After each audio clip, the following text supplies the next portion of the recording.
CPC के lecture series 9, ये CPC का अंतिम लेक्चर है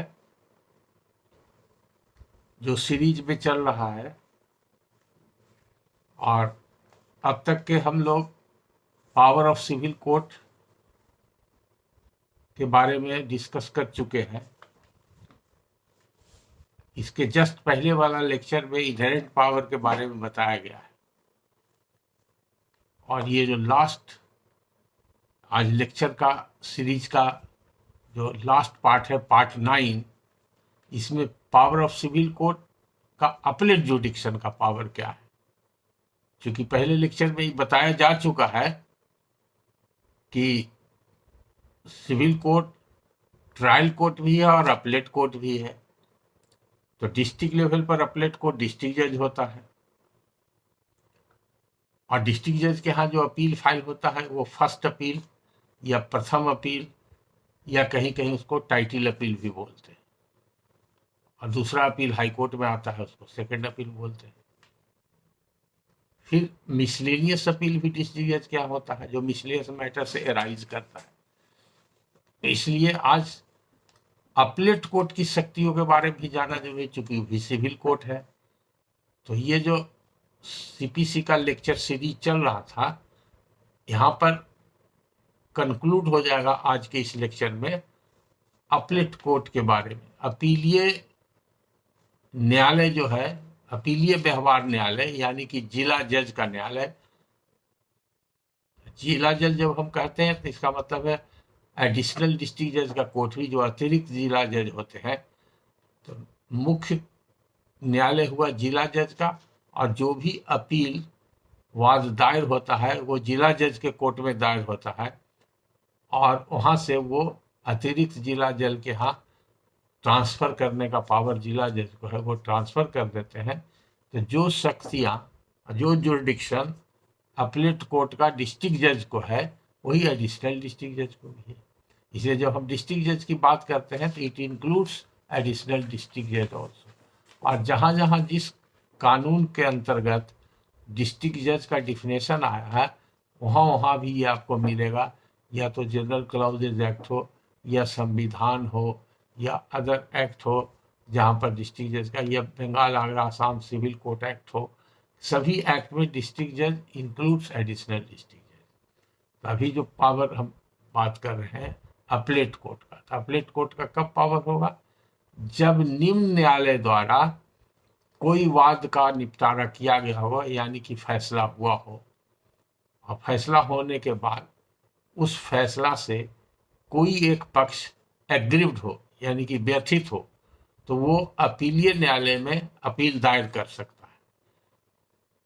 तो अपीलीय न्यायालय में जब अपील दायर होगा तो उसके पास कौन कौन सी शक्तियां हैं, अब उसका क्या प्रावधान है, अब किन शक्तियों के आधार पर वो अपील का निपटारा करेगा, और उसमें क्या क्या आदेश पारित कर सकता है, और उसकी प्रक्रिया के लिए कहाँ रूल में, ऑर्डर और रूल में प्रोविजन बना हुआ। आज का जो मेन डिस्कशन का पार्ट होगा इसी पर फोकस रहेगा। तो सबसे पहले हम लोग जानते हैं कि जो भी अपील होगा व्यवहार न्यायालय के अपीलीय न्यायालय में, वह किसी भी वाद में डिक्री के विरुद्ध होगा। और डिक्री किसे कहते हैं, हम लोग जानते हैं कि डिक्री जब कोई निर्णय होता है किसी वाद में, यानी कि जजमेंट, फाइनल जजमेंट पास हो जाता है, तो उसके आधार पर जो अपेंडिक्स में डिक्री का फॉर्म दिया हुआ है तरह तरह के सूट में, उस फॉर्म में उसको इनकॉर्पोरेट किया जाता है, जिसको बोलते हैं फॉर्मल। फॉर्मल मीन्स फॉर्म में फॉर्मल एक्सप्रेशन ऑफ जजमेंट, यानी कि जजमेंट का जो ऑपरेटिव पार्ट होता है, जो जिस्ट ऑफ द जजमेंट होता है, उसको एक प्रेस्क्राइब्ड फॉर्म में उसको रिप्रेजेंट किया जाता है, एक्सप्रेस किया जाता है। तो ये मिनिस्ट्रियल एक्ट है, ये ऑफिस बनाता है डिग्री। तो जजमेंट पास करने का काम प्रिजाइडिंग ऑफिसर का है, और जजमेंट के आधार पर जहाँ पर 2 डिग्री बनती है, प्रिलिमिनरी डिग्री, फाइनल डिग्री, वो सब मिनिस्ट्रियल एक्ट है। वो कोर्ट का जो स्टाफ होता है क्लरिकल स्टाफ उन लोग काम करता है। लेकिन जजमेंट का जो ऑपरेटिव पोर्शन होता है, जिससे कि जजमेंट का सार तत्व पता चलता है, क्या निर्णय दिया गया, किस पक्ष के पक्ष में डिक्री पारित की गई, यानी कि जजमेंट पारित किया गया, निर्णय पारित किया गया, तो जो निर्णय पारित किया गया वो उसी को माना जाता है डिग्री। जजमेंट और डिग्री कोई अलग चीज नहीं है, लेकिन जजमेंट का फॉर्मेट एक है, उस फॉर्मेट में जजमेंट होता है, और डिग्री का फॉर्मेट अलग है जो अपेंडिक्स में है, अलग अलग नेचर ऑफ सूट है, उसके हिसाब से अलग अलग फॉर्मेट है। तो उस फॉर्म पर सारा जो डिस्क्रिप्शन है रिक्वायर्ड अंडर द लॉ वो इनकॉर्पोरेट हो जाता है। लेकिन डिग्री क्या है? ये formal expression of the judgment, जो डिग्री के डिफिनेशन में भी दिया हुआ है सेक्शन 2 सीपीसी में। तो जब भी अपील होगा तो डिग्री के अगेंस्ट में अपील होगा, और डिग्री के अगेंस्ट में अपील होगा तो इससे प्रतीत होता है कि पहले जजमेंट पास हुआ और जजमेंट के आधार पर डिग्री बनी, और उसी डिग्री के आधार पर अपील होगा अपीलीय न्यायालय, यानी कि जिला जज के न्यायालय में अपील दायर किया जाएगा। तो ये हुआ general principle of. Exception to general principle क्या है कि कुछ आदेश भी है, कोई ऑर्डर भी है जिसमें कि जजमेंट नहीं दिया गया है, वो सिर्फ ऑर्डर है, उस ऑर्डर के विरुद्ध भी अपील प्रेस्क्राइब्ड है, तो उसको बोलते हैं अपीलेबल ऑर्डर। अलग अलग धाराओं में दिया हुआ है। तो सबसे पहले धारा 96, सेक्शन 96 ये कहता है कि जब डिग्री पारित हो गई किसी सूट में तो उसके विरुद्ध जिला जज के यहाँ अपील होगा।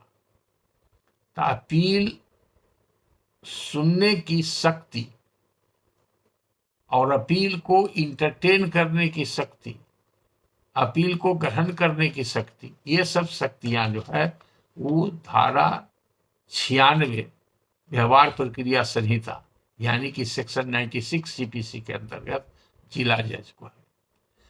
और उसका कार्यान्वयन करने का प्रावधान कहाँ है? तो वो है ऑर्डर 41, और उसमें रूल बना हुआ है, रूल 1 से लेकर रूल 37 तक। ये भी अपने आप में एक कंप्लीट कोड है। सभी इवेंचुअलिटी को अपील के दरमियान कितनी कितनी प्रक्रियाएं होगी और कब कब होगी, कैसे होगी, उसकी सारी व्यवस्था ऑर्डर 41 में है, जो रूल 1 से लेकर 37 तक विस्तृत रूप से उसमें प्रावधान बनाया गया है। तो ये जो 96 सेक्शन है ये अप्लाई करेगा जब किसी वाद में प्रीलिमिनरी डिग्री हुआ। तो प्रीलिमिनरी डिग्री के अगेंस्ट में होगा तो 96 और ऑर्डर 41 देखना होगा। तो आप जानते हैं कि कुछ ही वाद ऐसा है जिसमें कि 2 डिग्री बनती है, उसमें एक पार्टीशन सूट है, एक मॉर्गेज सूट। तो अगर पार्टीशन सूट में प्रीलिमिनरी डिग्री बनी है तो उसका अपील 96 में होगा, और उसी पार्टीशन सूट में अगर फाइनल डिग्री बन गई है तो फाइनल डिग्री का अपील करने का प्रावधान जो है सेक्शन 97 में, यानी कि वो शक्ति निहित है सेक्शन 97 में, जिसका भी प्रावधान ऑर्डर 41 में ही है। यानी कि सेक्शन 96 और 97 सीपीसी में जो अपीलेट कोर्ट को अपील को इंटरटेन करने का, एक्सेप्ट और एडमिट करने का अधिकार है, शक्ति है, उसको आगे कैसे क्रियान्वयन किया जाएगा, ये ऑर्डर 41 रूल 1 to 37 तक दिया गया है। तो अगर हमको प्रीलिमिनरी डिग्री से संबंधित देखना है तो सेक्शन 96 along with ऑर्डर 41, अगर फाइनल डिग्री का देखना है तो सेक्शन 97 along with ऑर्डर 41। उसके अलावे 2 रूल और हैं, वो शक्ति का रिस्ट्रिक्शन है, जैसे कि ट्रायल कोर्ट के लिए बताए थे कहाँ कहाँ रिस्ट्रिक्शंस है चेक एंड बैलेंस के लिए।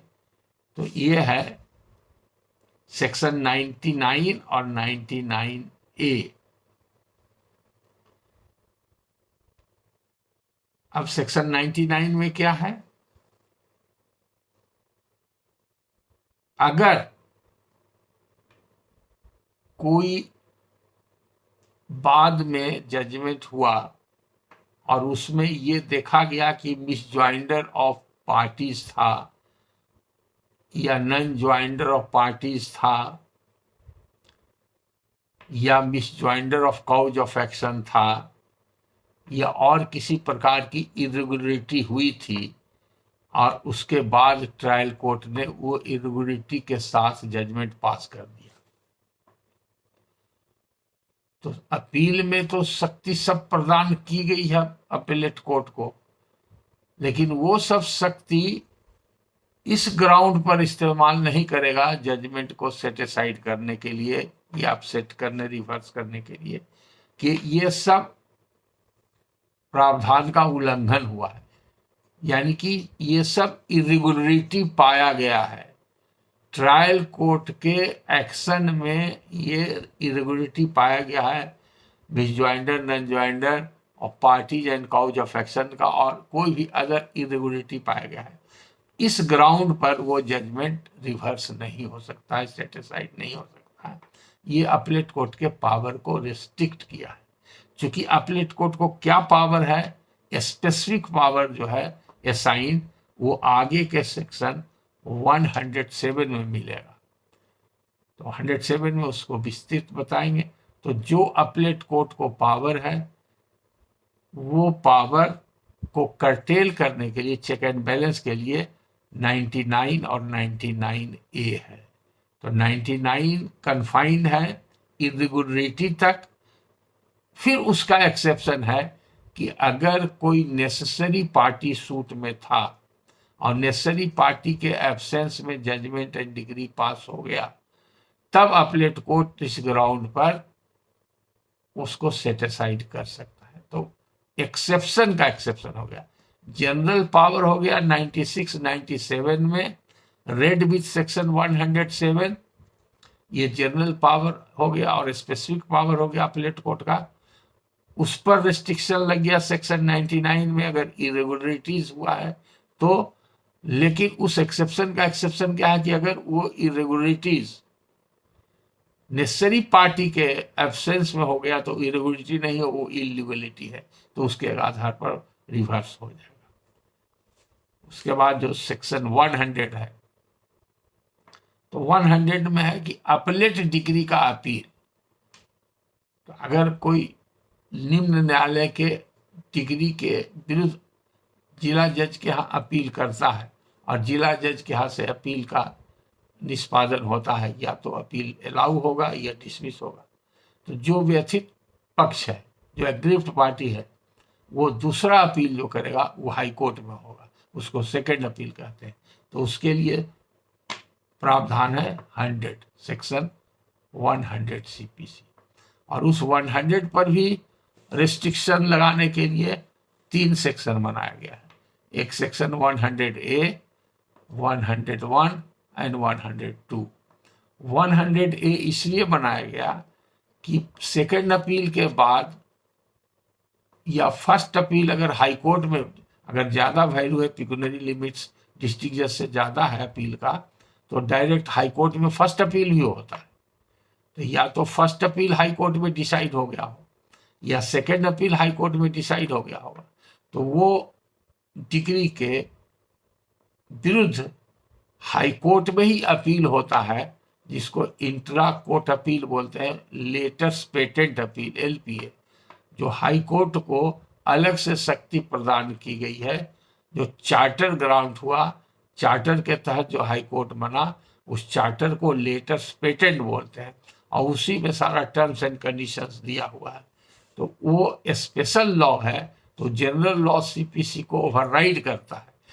तो CPC में जब अमेंडमेंट हुआ तो पहले से LPA हो रहा था, तो वो LPA का जो चार्टर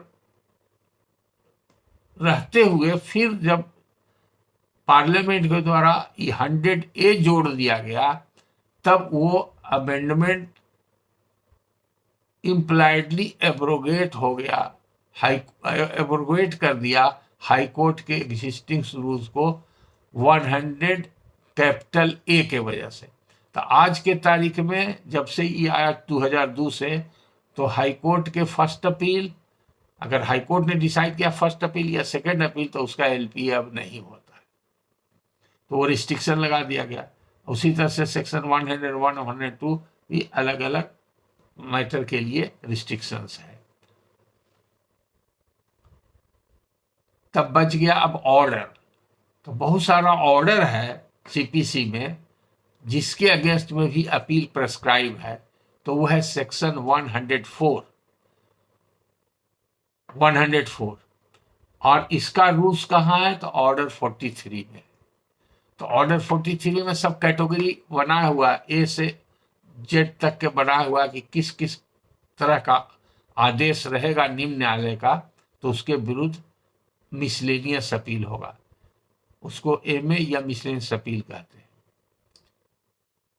लेकिन सेकेंड अपील के लिए जो ऑर्डर 42 है उसमें कोई विस्तृत प्रोविजन नहीं बनाया गया है। ऑर्डर 42 में लिख दिया गया है, ऑर्डर 42 रूल 1 में ये लिख दिया गया कि जो ऑर्डर 41 का प्रावधान है वो ऑर्डर 42 में भी लागू होगा। यानी कि जो मेथोडोलॉजी, कार्यविधि या प्रोसीजियर फर्स्ट अपील को सुनने का बनाया गया है ऑर्डर 41 में, वो सेम प्रक्रिया ऑर्डर 42 में एक रूल में लिख दिया गया कि ऑर्डर 41 की ही प्रक्रिया अपनाई जाएगी। तो प्रोसीजर में कोई अंतर नहीं। हाँ, दोनों के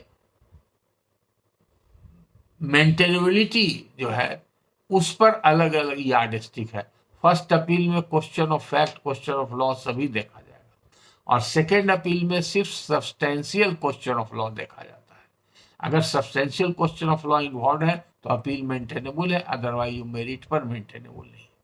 तो वो पावर जो है सेक्शन 100 में ही दिया हुआ है कि वो सब्सटेंशियल क्वेश्चन पर अपील होगा, अगर सब्सटेंशियल क्वेश्चन नहीं है तो अपील नहीं होगा। तो इसीलिए ऑर्डर 42 में सिर्फ एक रूल बना दिया गया कि ऑर्डर 41 का प्रावधान लागू। तो 104 जो मिसलेनियस अपील की शक्ति देता है उस पर रिस्ट्रिक्शन है कुछ, वो 105 में मिलेगा। तो जब मिसलेनियस अपील का हम लोग को जरूरत पड़ेगा तो उसमें 104 सेक्शन और ऑर्डर 43 को देखना आवश्यक है, प्लस 105 सेक्शन को भी देखना आवश्यक है कि कहीं उस रिस्ट्रिक्शन में तो नहीं आता है। तो ये मुख्य रूप से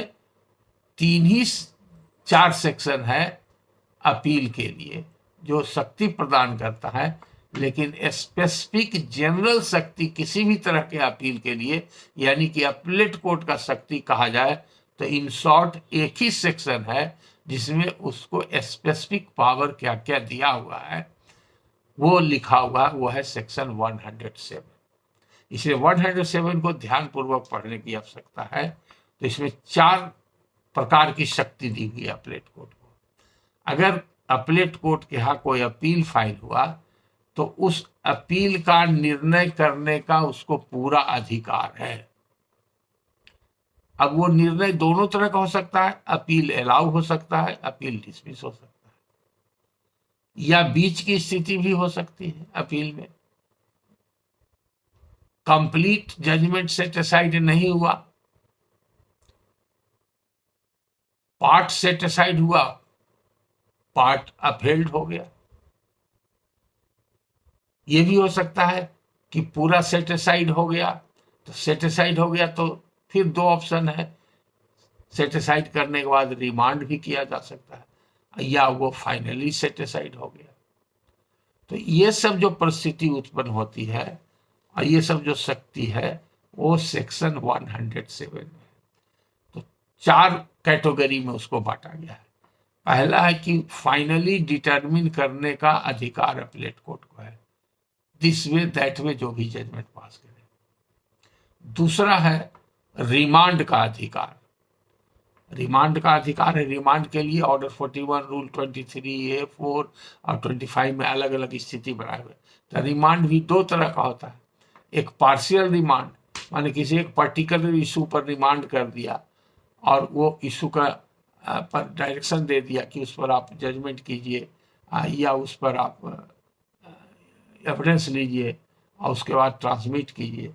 तो अपील को अगर रिटेन करते हुए एक पर्टिकुलर पॉइंट पर अगर रिमांड किया गया तो उसको पार्शियल रिमांड कहते हैं, और जजमेंट को सेटिसाइड करके कुछ डायरेक्शन दिया गया कि फिर से फ्रेश कीजिए, तो वो फ्रेश करने के लिए उसको फुल रिमांड बोलते हैं। तो रिमांड दो तरह का।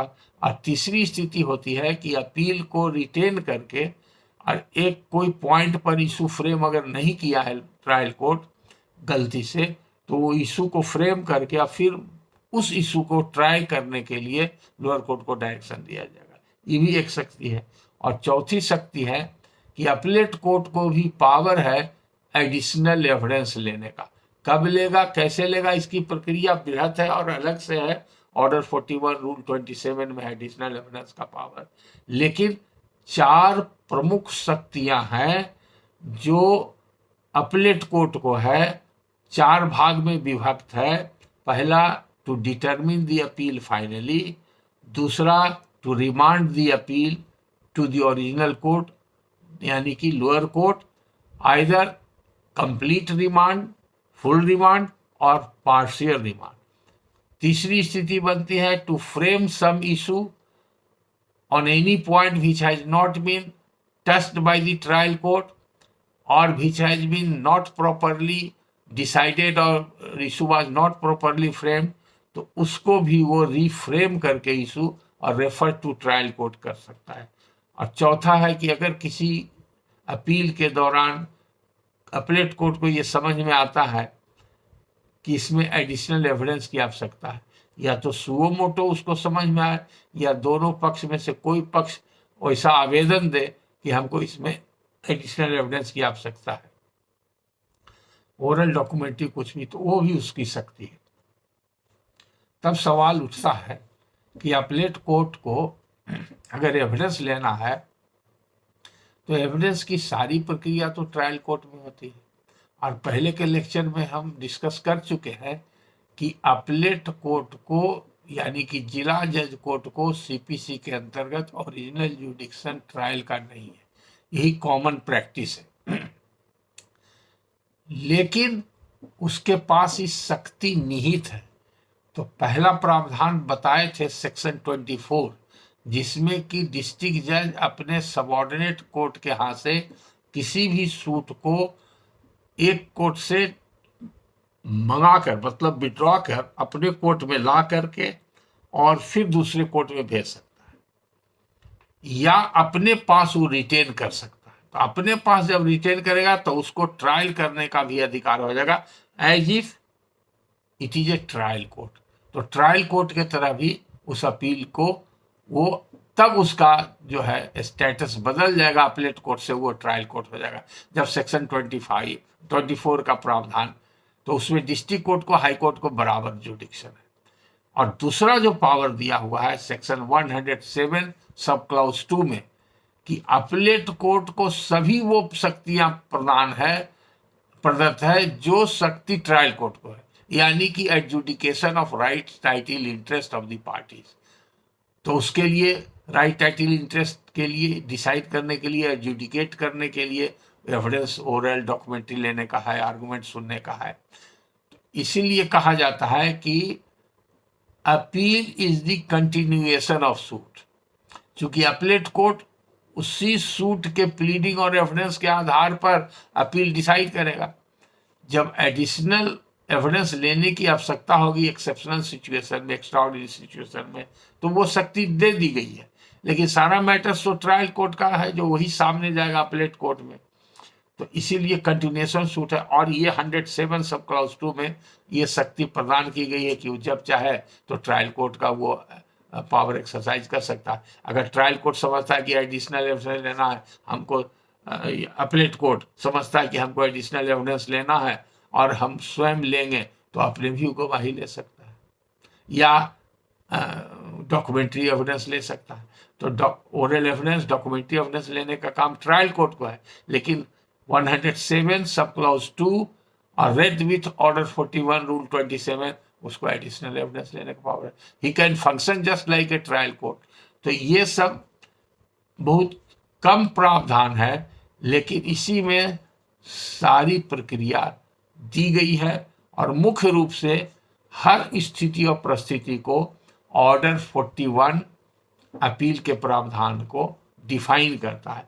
न ऑर्डर 42 में न ऑर्डर 43 में कोई अलग से प्रोसीजर लिखा हुआ अपील के डिस्पोजल का और एजुडिशन का। तो उसी तरह से जैसे ट्रायल कोर्ट में अगर डिसमिस फॉर डिफॉल्ट होता है या एक्स पार्टी होता है, तो अपीलेट कोर्ट के यहाँ भी अपील जो है डिसमिस फॉर डिफॉल्ट हो सकता है। तो वहाँ भी प्रावधान है रिस्टोरेशन करने का, वहाँ भी एक्स पार्टी हियरिंग अपील का हो सकता है, तो री हियरिंग ऑफ दी अपील का प्रावधान है। तो ट्रायल कोर्ट में जैसे प्रावधान है उसी तरह से ट्रायल कोर्ट में ऑर्डर 9 में सारा प्रावधान है, तो अपीलेट कोर्ट में ऑर्डर 41 में सब बनाया हुआ है। ऑर्डर 41 रूल 14 में हियरिंग प्रिलिमिनरी होता है, उसके बाद डिसमिस फॉर डिफॉल्ट अगर हो गया तो उसका रिस्टोरेशन ऑर्डर 41 में ही होता है। ऑर्डर 41 रूल 17 में डिसमिसल होता है, तो रूल 19 में रिस्टोरेशन होता है। अगर एक्स पार्टी हुआ तो री हियरिंग के लिए रूल ऑर्डर 41 रूल 19 में अगर एक्स पार्टी हो गया तो उसका फिर री हियरिंग होता है 41 रूल 21 में। ये सारी प्रक्रिया बनी हुई है।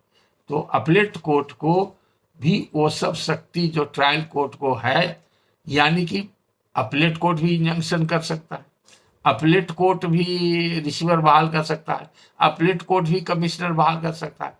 तो सिर्फ सेक्शन 107 सब क्लॉज 2 में एक सेंटेंस लिख देने मात्र से ही कि the appellate court shall have the same power of the trial court, इसका माने है सीपी का सारा प्रावधान उसी तरह से लागू होगा अपील में, और उसी तरह से ट्रायल कोर्ट की जो भी शक्तियां हैं जिसके बारे में विस्तृत चर्चा कर चुके हैं, वही सब शक्तियां अपीलेट कोर्ट को भी है। तो इसका सारांश क्या निकला कि जो भी शक्ति व्यवहार न्यायालय को है वो एक समान है, यानी कि अगर वो ट्रायल कोर्ट है तो भी वही शक्ति है और अगर अपीलेट कोर्ट है तो भी वही शक्ति है। लेकिन उसके लिए प्रावधान अलग अलग है, लेकिन वो प्रावधान जो है एक ही प्रकार के प्रयोग करने के लिए अलग अलग सेक्शन में प्रावधान बनाया गया है और शक्ति एक ही है, लेकिन उसका स्थान अलग अलग सेक्शन में दिया हुआ है।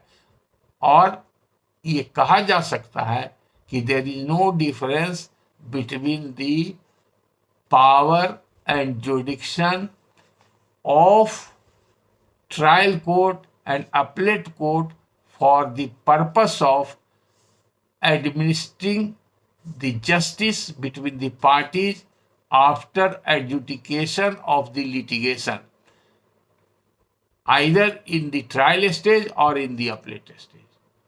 तो फैक्ट वही है, एविडेंस वही है, पार्टी वही है, इशू वही है, उसी पर ट्रायल कोर्ट फैसला किया और उसी पर अपीलेट कोर्ट फैसला करेगा। तो प्रावधान भी वही है, यानी कि सारी शक्तियां भी वही है और प्रोसेस भी वही है, प्रोसीजर भी वही है। तो आज के इस लेक्चर में ये अंतिम सीरीज हो गया आपका ओवरऑल सीपीसी का एक सीरीज लेक्चर में। इस कंप्लीट सीरीज में जितना भी basic principles of law and procedure जितना हम लोग डिस्कस कर चुके हैं, वो A to Z सीपीसी के हर परिस्थिति के बारे में हम लोग का डिस्कशन हो चुका है। और इस लेक्चर सीरीज के अंत में कंक्लूडिंग लेक्चर में अब कोई भी ऐसा प्रावधान नहीं रहा जिसके बारे में कोई चीज बताना छूट गया हो। हाँ, अब अगर कोई एक स्पेसिफिक आइटम का मैटर आएगा या आप लोग का कोई कमेंट्स या सजेशन आएगा तो उस पर आगे का लेक्चर दिया जाएगा। लेकिन आज और अब इस लास्ट लेक्चर 9 में वो जो सीरीज ऑफ लेक्चर है वो कंक्लूडेड माना जाएगा। अब आइटम वाइज ये सीपीसी या किसी भी आइटम का होगा तो आइटम वाइज अब आपको लेक्चर दिया जाएगा। और फॉर योर इंफॉर्मेशन आपको एडवांस में बताते हैं कि अगला लेक्चर जो मेरा होगा वो कैविएट के ऊपर होगा, क्योंकि कुछ लोगों ने कैविएट के बारे में लेक्चर देने के लिए सजेशन दिया है और रिक्वेस्ट किया है। तो अगले लेक्चर में फिर मिलेंगे जो कैविएट के बारे में विस्तृत चर्चा करेंगे। That is all for this lecture series, which ends with lecture number 9, power of the appellate court.